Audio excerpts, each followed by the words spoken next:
Hello friends, నానుకి ఇలా టీవీలో నేను యానిమల్స్ లర్నింగ్ వీడియోస్ చాలా పెడతాను. తను ఇలా అటు ఇటు తిరుగుతూనే ఉంటుంది, కానీ వింటూ ఉంటుంది పాప.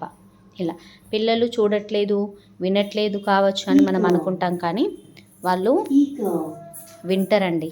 వాళ్ళు వింటారు, మళ్ళీ అబ్జర్వ్ చేస్తూ ఉంటారు. అబ్జర్వేషన్ బాగుంటుంది పిల్లల దగ్గర. సో మనం పిల్లలకి ఇలా టీవీలో ఇట్లా లర్నింగ్ వీడియోస్ ఇలా పెట్టడం ద్వారా పిల్లలు తొందరగా క్యాచ్ చేసుకోగలుగుతారు. చూస్తూ ఉంటారు కాబట్టి వాళ్ళు కండ్లతోని, అండ్ అక్కడ స్పెల్లింగ్ కూడా కనబడుతుంది మనకు. సో ఆ విధంగా తను ఇప్పుడు నేర్చుకుంటారు. తను ఇప్పుడు ఆడుతుంది, మళ్ళీ అటు అబ్జర్వ్ చేస్తూ ఉంది. చూడండి, అబ్జర్వ్ చేయండి. ఇలా ఈ విధంగా